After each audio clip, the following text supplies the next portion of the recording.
खुलुमबाय रायजोफोरा फैलायबाय गोदान मोनसे भिडिअ लानानै नोंथांमोननि गेजेराव जोबोद दुखुनांथाव मोनसे स्टोरी आंबो जेब्ला फार्स्ट नायजेनदोंमोन आंबो मेगन मोदै ओंखारदोंमोन बे स्टोरीखौ खोनासंनानै बा नायनानै आरो बेखौनो नोंथांमोनजों आङो शेयार खालामनो होननानै सानबाय सानसेखालि एसे मोनाहां सम आरो एसे जेब जेब अखा हाबायदोंमोन बेयावनो गंसे दखान बे फाङां जानानै सातारखौ माने बोख्लायांदोंमोनल' बेयावनो सासे गथ' माने बे नुहुरबायदि सासे गथ' माने अखायाव सिजा सिजा खारबोबायदों गाव बे बिनिसिम बे दखानिया एसे थाथ'ना नाहरबाय नाहरनायाव बे गथ'आ बेयाव मोनफैबाय खाथियाव मोनफैनायाव सोंबाय माबाफोर नांगौमोन बे गथ'आ होनबाय जे आंनो जरासे सेन्देल नांगौमोन बिदि होननायाव बियो सातारखौ आरो बोखांफिननानै दखान सिङाव हाबलांफिनबाय गथ'नाव सोंबाय जे साइजआ मा होननायाव गथ'आ गावनि पकेटनिफ्राय गांसे कागज बिलाइ दिहुनना होबाय दिहुननानै बियाव माने आथिं फारनैनि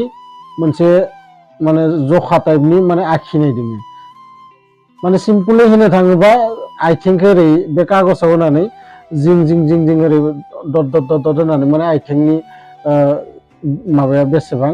एसेबां माने आथिंनि जखायै मोननै छबि आखिनाय दं ओमफ्राय दखानिया सोंबाय बिलाय मा आं नोंनो सेन्देलनि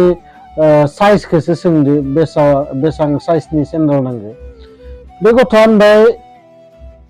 साइज टाइज आं मिथिया बेजों ग्रोब जानाय सेन्देल जरासे हर दखानिया सोंबाय सोरनो बियो सोरनो होननाय लोगो लोगो बे गथ'आ होनबाय बे सेन्देला जोंहा आइनि आरो जोङो नुनायनिफ्राय आइखौ आङो जेब्लाबो सेन्देल गाननायखौनो नुफेराखै बे आंखौसो होनो नों जन्था गानग्रो नों जन्था गाननो हानाय जा होमबाथाय उनाव हागोबाथाय आंनो सेन्देल बायनानै हो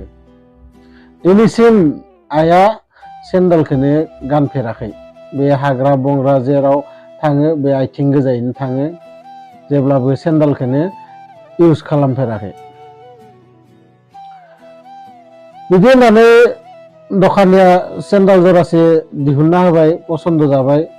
पेक खालामबाय खालामनानै गथ'आ सोंबाय दामा बेसेबां दखानिया होनबाय 800 टाका 800 टाका होननायाव गथ'आ होनबाय थिग दं पेक खालामनानै पेक खालामनानै हरबाय हरनायाव दखानिया गोसोआव मा साननाय मिथिया माने गथ'नाव सोंफिनबाय जे नोंथाङा मा मावो होननानै मा मावो होननायाव बे गथ'आ होनबाय आं मोनसे प्राइभेट कम्पानियाव साख्रि मोनदों मास मोनसे जाबाय जयनिं जानाया ओमफ्राय बे दखानिया सोंफिनबाय दरमाहाफोरालाय बेसेबां बे गथ'आ होनबाय 8000 टाका ओमफ्राय जायै लोङै रुम भारा सारा होनानै आंना 3000 टाका बासायो आरो बेखौ आंनो सब आइनि थाखाय बिदि होननाया दखानिया आसरित मोननानै सोंबाय होमबा सेन्देला एसे दामा गोसाद्राय जायाखैना नोंनो बे गथ'आ होनबाय आइनि थाखाय जेबो माने दाम गोसा नङा सब माने आं जेसाखिनि हागो आं होनो हागोन होननानै बिदि होननानै बे गथ'आ ओंखारबोनायाव दखानिया होनबाय थाथ'नाय बाबु होननानै बे गथ'नि आखायाव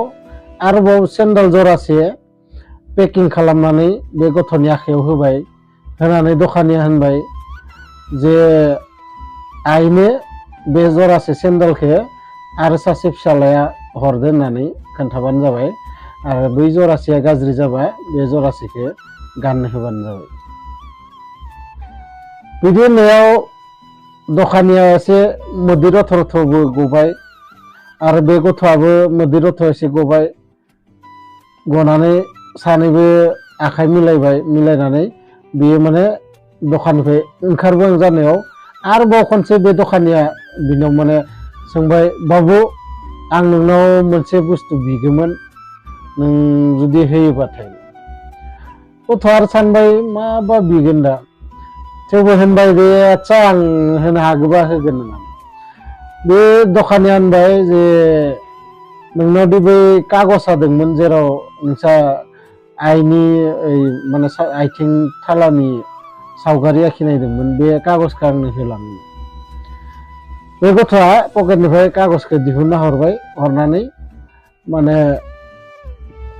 होनबाय आं आसलते दिनै मास मोनसेयानो जाबाय न'आव थाङैया दिनै आङो दरमाहा मोनदो आरो बेनो आंनि फार्स्ट माने दरमाहा नालाय दिनै आङो नै दा लास्ट गारिजों दा न'आव थाङा होनदो गतिके आंहा गोबाव जागोन आं थांनोसै नोंथाङा गाज्रि मोननाङा बे गथ'आ आरो अखायाव सिजा सिजा थांनानै बास स्टेन्डहालागै थांनायसै बे दखानिया बे कागजखौ गावनि दखानाव जेराव खना मोनसेयाव इसोरखौ माने फुङाव मोनायाव साखि लगायग्रा धुप साखि लगायग्रा जायगा दंमोन बे जायगायाव बे कागजखौ माने दोनहैनायसै दोनहैनायाव बेयावनो आरो सासे माने बिनि दखानाव खामानि मावग्रा गथ'खासे दंमोन बे आरो होनबाय मा खालामदों नोंथाङा होननानै बे बिनि बिमानि माबाखौलाय इयाव लाखिनानै मा मोनो बे बिनि बिमानि नङा बे सासे लोक्षिनि आथिंनि आगान आरो बे लोक्षिनि आथिंनि आगानखौ सानफ्रोमबो फुजि नाय जोंहानि दखानाव कास्टमारनि कुनु कमि जानाय नङा जेब्लाबो फिसा काहिनी नोंथांमोना मिथिगो नाथाय जिबनाव बिमा जेसे दिन दं एसे दिन मिनिनाय दं बिमा जेसे दिन दं एसां दिन रंजा खुसि थानो हागोन आरो बे जिउआव बिमायानो गासैबो बिनि अनगा जेबोआनो गैया जायखिजाया भिडिअखौ मोजां मोनोबाथाय लाइक शेयार कमेन्ट खालाम आरो लोगोसे चेनेलाव गोदानै फैदोंबाथाय आंनि चेनेलखौबो साबस्क्राइब खालाम गोजोन्थों।